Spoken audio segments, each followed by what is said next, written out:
After getting off birth control in 2014 and several years of not getting pregnant, I just wasn't sure that having a child was ever going to happen for me. I was really angry. We were together for so many years and that was like a big chance. This may be one of the most personal videos I've ever put on YouTube. So much of my life has been in front of the camera, and yet there's still so much that I haven't shared. After 8 long years, we did it, you guys!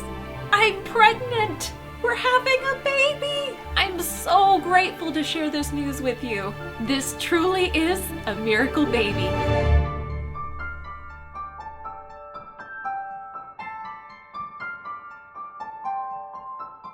Hello everyone, we interrupt this video with a special announcement for all you drama lovers out there and Korean entertainment fans. Don't we, sweetie?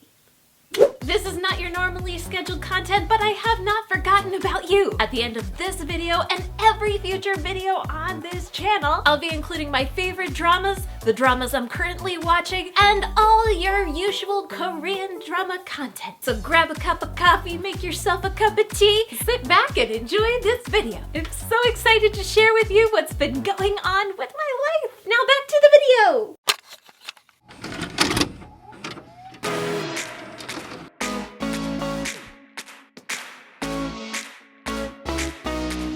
That's me on my 13th birthday. For as long as I can remember, I've always wanted to be a mom. I was about 3 years old when my baby sister was born. She became my first baby. I did my best to help my mom take care of her, sometimes at her great dismay. As I grew older, I taught her all the things that I learned in school.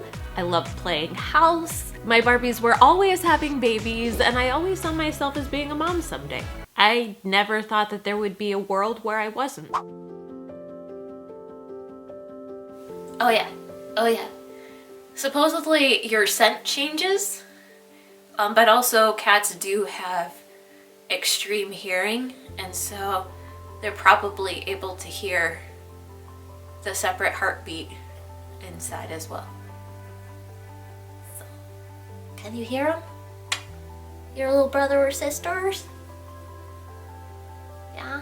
When I was about 19, I started having terrible crippling pain every month before my cycle that left me bedridden. I failed at least one class in college because I had to go to the hospital, the emergency room, during my final exam. I'd been to the emergency room several times by myself, basically once a month, and my grades were plummeting. They never found out what was wrong with me. They just gave me a shot of something like muscle relaxants and sent me home. If I was lucky, they gave me painkillers. It was over winter break one year when my mom saw me in pain and she took me to the emergency room herself. And thank goodness she did, because she was my advocate. There she explained to me that I was going into shock, which I didn't understand, and she helped to fight with the doctors to ensure that I wasn't just given a shot and sent home, but that we got to the source of what was actually going on. I think that time I spent 3 days in the hospital. I think during those 3 days I ended up seeing both gynecologists that were in my small, tiny hometown. The first one made me feel really uncomfortable and like I was a liar, and then the second one really listened to me and made me feel like there was some hope.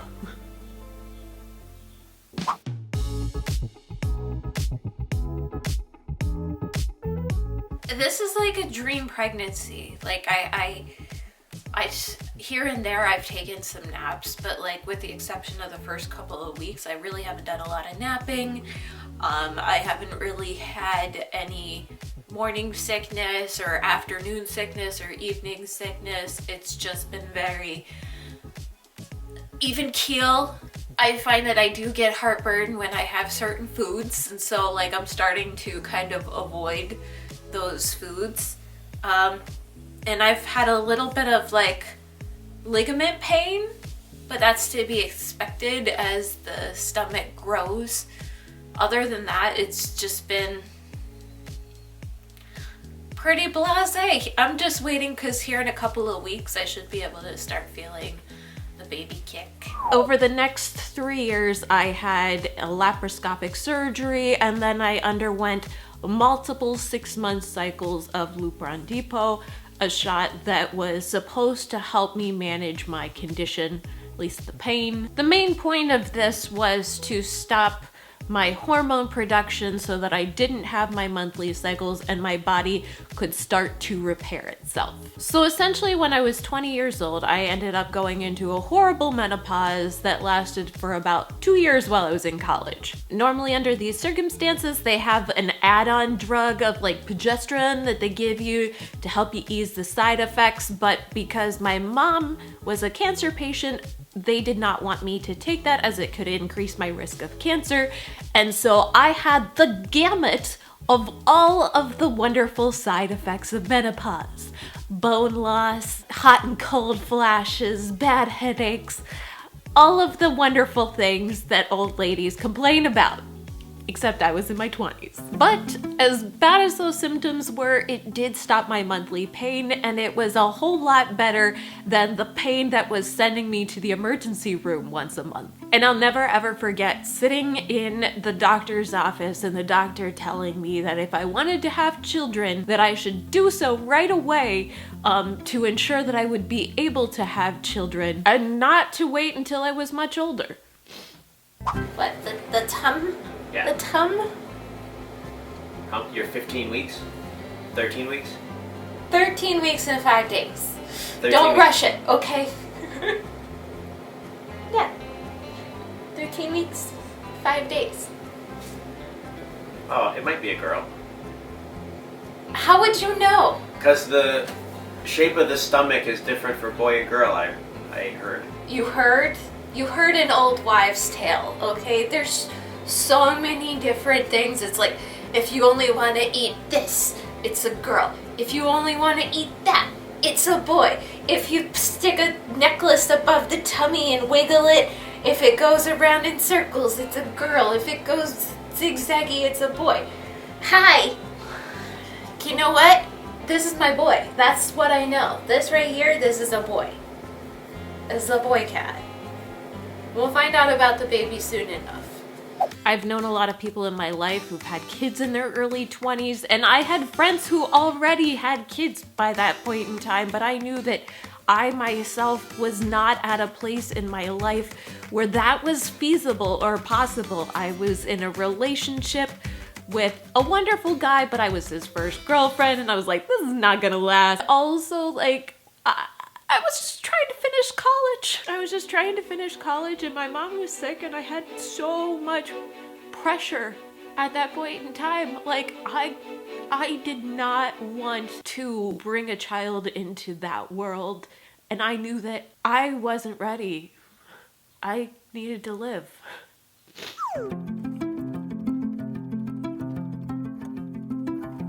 I'm just waiting to find out the results from my test. Like, that's the most, like, thing right now. So I had a genetic blood test where they took 2 vials of blood and then they tested it for, I believe, 3 different chromosomes and also the genetics, like whether it's a male or female. And so I'm waiting to hear back the results of that test. Not everyone ends up taking that test, but I do because I am of advanced maternal age, or geriatric pregnancy, as I've heard both mentioned, which I think is a little ridiculous because I don't feel old. Am I old, Maggie?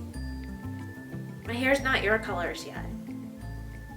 It's not your color hair yet. I did manage to pick my grades up and graduate college, and when I was 22, I moved to South Korea in 2009. I really do think that it was there for the first time that I was able to start living. For the first time, I was pain-free, and emotionally, I was in a pretty good space. A few months into my time there, I met Richard. He was a lot older than me, but he really had his shit together, and he seemed to really know how to enjoy life. On the matter of kids, we did talk about it early on. I remember him not being against the idea, just not at that time, which was perfect for me because I felt the same way. We were together about 3 years when we got married, and that's the same year that we also launched Hallyu Back, which became our baby. We made the YouTube channel our priority and put all of our time and passion into making great content for you guys.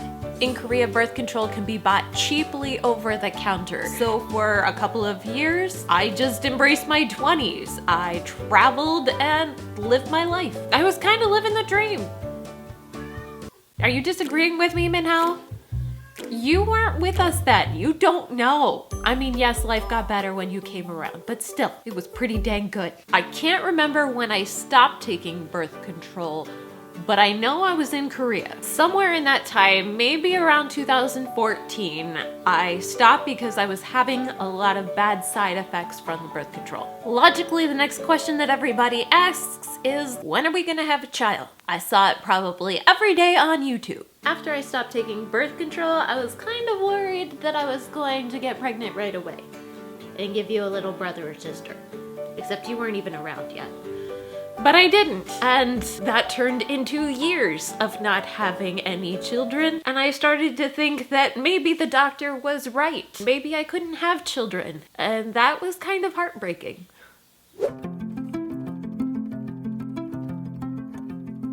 You know, I get asked if I have any special requests for food all the time, and really I don't. Like, I haven't really had a lot of cravings. Occasionally I'll eat a weird combination of things like barbecue potato chips and pickles, dill pickle slices, but that's not that weird, you know? I really just want to eat like really fresh things. Salad, fruit, you know, cooked sushi, things like that, pickled ginger, things that just taste really fresh and good. That's what I crave more than anything. I'm not like a cheeseburger and French fries kind of gal. I don't want to eat an entire chocolate bar. I don't know if that means that it's a boy or a girl. I've heard mixed things depending upon who I've talked to, but yeah, I just want sweet things that are nice and fresh. I'm really looking forward to salad season. Yeah, all the garden veg. Will you help me pick them? Because of what happened to me when I was in college, I thought maybe having a child is not gonna happen for me after all. And I didn't like that. I felt like if I never had a child, that would be probably my greatest regret in life. After moving to New York in 2015 and several years of not getting pregnant, I thought to myself that maybe the doctor was right and that I was never going to be able to have a child, and that I was not okay with that. It got to the point where every time I saw a comment on YouTube asking if we were having a kid or when we were going to have a kid or if any kid in our video was our baby, it started to really hurt. I tried to make light of the situation. I tried to pretend I was fine. There was even a couple of videos out there where I, like, tongue-in-cheek tried to pretend that my friends' kids were my kids and joked about it because I felt like people were laughing at me, but it just made me feel worse. We weren't getting any younger, so in 2019, we bought a house by the beach. We packed our bags and we moved to Florida. Shortly after COVID began, I turned 34 and my biological clock started kicking into high gear. Somewhere around that time, we decided to take a break from YouTube, and it was also when we decided to start trying to have a child. We spent about a year and a half quietly trying and not documenting a single thing. I just wasn't sure it was ever gonna happen for me. And I was too afraid to document it in case it never happened. And I wanted to give myself the very best opportunity for it to happen without any stress or outside pressure. I really am trying to go into it with as few expectations as possible, because I know that in my experience, if I go into any situation with expectations, then I feel like I get let down, or if those expectations are achieved, then I just take it for granted. So I'm just going into it completely open-minded. I think the only thing is I hope I don't get postpartum depression. Like, I just really hope that I'm super happy and I bond with the baby right away, and that the cats like do well with the baby, and we're all just one happy, complicated family. You know, I want to be not the worst mom. I think that you are going to completely have the child under, like, the child is gonna have you wrapped around their little finger, and I'm gonna be the bad cop, and I'm gonna be the one who's like putting all the rules down. But I don't know. We'll see. We'll see. In the fall of 2021, I had an OBGYN appointment and told my doctor I was feeling a little off. She made me take a test, and I tested positive.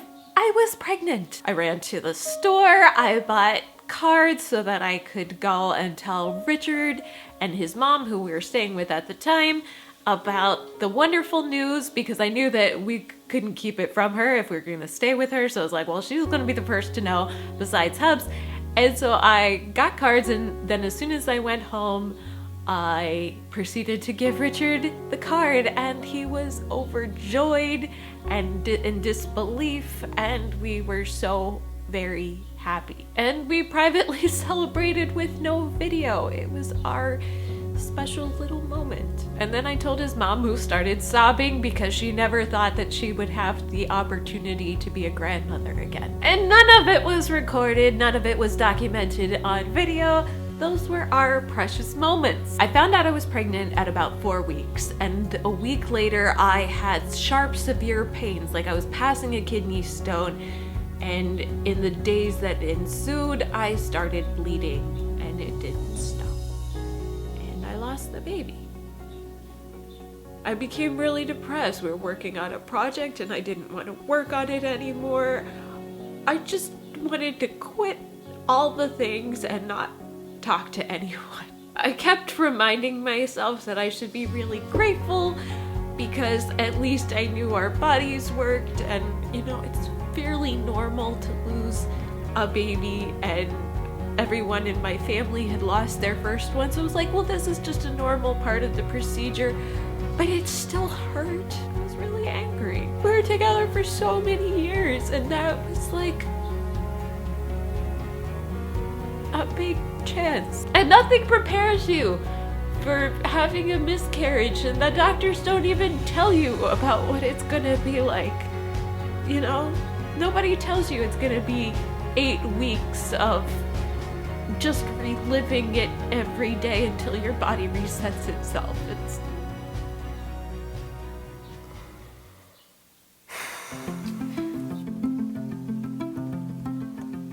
yes and no.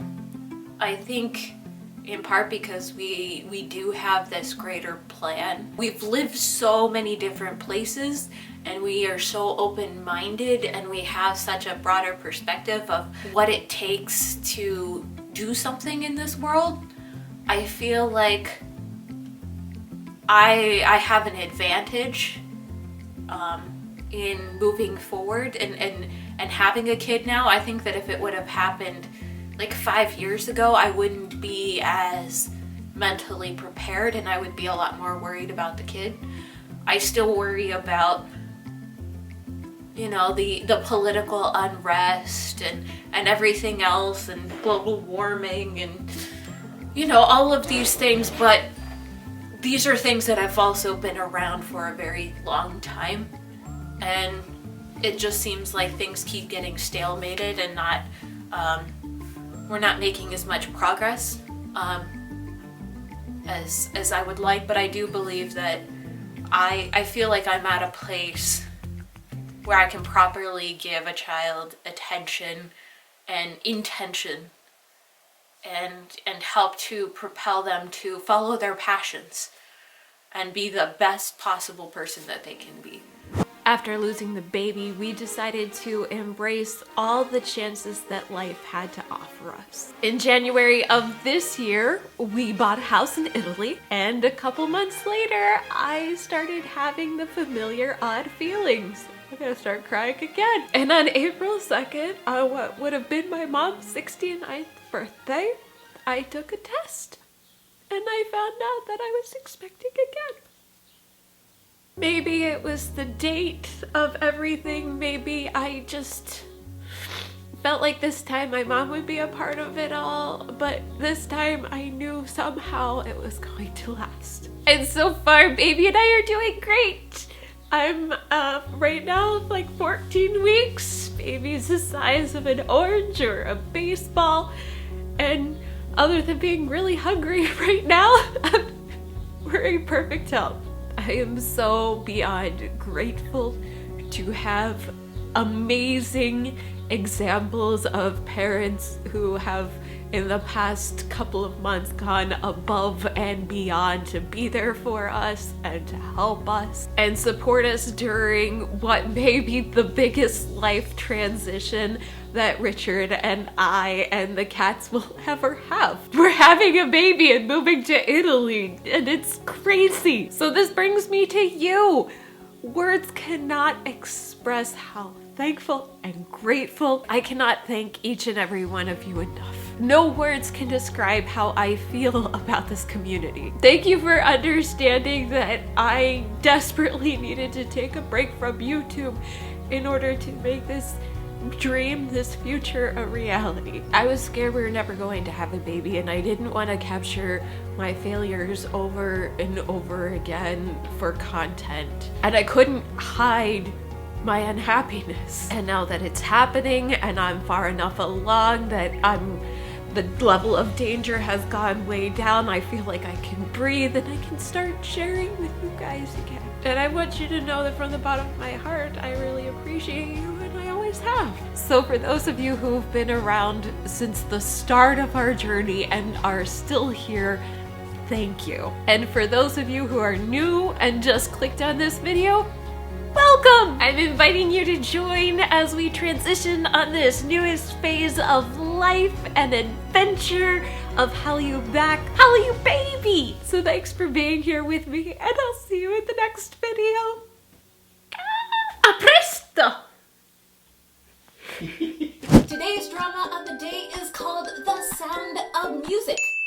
Magic. The Sound of Magic. I called it The Sound of Music instead of The Sound of Magic because it's a magical musical drama that's actually only 6 episodes. You can find it on Netflix. I think it's a Netflix only drama because, hey yo, thank you Squid Games for now bringing other dramas to Netflix and making it super popular amongst everybody in the world. This one stars one of my all-time favorite actors, Ji Chang-wook, who is a fantastic singer and actor, and he plays a magician who works or exists in this now defunct amusement park, and this high school girl who's had some hard up times in life goes to see him to try to see if she can find some magic and make things better in her life. It's actually quite a dark drama. There's like murders and they talk about suicide and other things that are actually relevant to teens in Korea, I guess.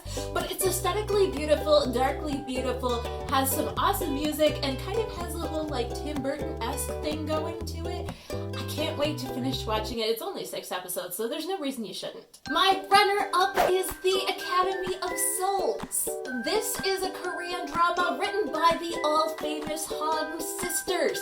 If you've been following me for any point or length of time, well, if you haven't, if you're new here, welcome. But if you've been following me for a very long time, you know that I love and am obsessed with Han sisters dramas. You have You're Beautiful, you have Master's Son, My Girlfriend is a Gumiho, and so many other classics. This historical fantasy romance Korean drama stars Lee Jae-wook and Jung So-min. She plays a young girl who's actually a master assassin who's now dead, who's trapped in a young girl's body, and she is the servant to this nobleman's son, you know, who's kind of a fuck up. Am I allowed to say fuck? It's been so long since I've been here. I have not seen any episodes of this one because it's supposed to be 20 episodes and it is airing on June 18th, when this video should be coming out right around the time that this drama starts airing. I will be watching it though, and I really want to know what you guys think as well. And my sleeper drama is a romantic comedy titled Ori the Virgin. This one, starring Im Soo-hyung, Sang-hoon, and Shin Dong-wook, was actually adapted from an American drama that I've never even heard of, about a woman who, her grandmother is like pro-virginity until your marriage, so she's going to like make her grandma happy, and she goes to the gyno and finds out that the gyno during her regular visit actually like knocked her up with the spermies of a rich CEO who's going through a divorce. This one looks and sounds like an absolute train wreck of a Korean romantic comedy, but maybe because I'm pregnant or maybe because I love a good train wreck, like this one actually looks interesting to me. Although I have to say, ladies out there, this is totally unrealistic. This will not happen in real life. Do not be afraid to go to your regular annual examinations. No doctor in their right mind should knock you up with some man's sperm. If it happens, like that is a lawsuit and a half and he would probably lose his job. So it's not gonna happen. Don't let this push you off from getting your annual exams. They're very important. I can't not watch a Hung Sisters drama. Like, if there's a reason that I'm gonna watch a drama after like going without watching dramas for a long time, it's because of the other effing Hung Sisters dramas. This one starring Im Soo-hyung. This one starring Im Soo-hyung, Sang-hoon, and Shin Dong-wook. Should I do that again? Or should we keep that one? Oh. Okay. I'm sorry, future editing Richard, this one is going to be a bitch to edit, but hopefully I make you laugh a little bit. This one starring Im Soo-hyung. Is it Hung or Hyun? I wrote it on text edit and it automatically like fucks it up. Okay. Oh, that's terrible. Yeah. Im Soo-hyung, Sang-wook. Sang-hoon. Sang-hoon. And Bang Sang-hoon, right? It's not Bang Sang-hoon. That's Bang Sang-joon. Yeah. Sang-hoon. It's just Sang-hoon. Im Soo-hyung. Soo-hyung, Sang-hoon. Sang-hoon and Shin Dong-wook. I just need to wet my whistle. There wasn't much in there. Half a mouthful. Look at the Hallyu Back bottle though.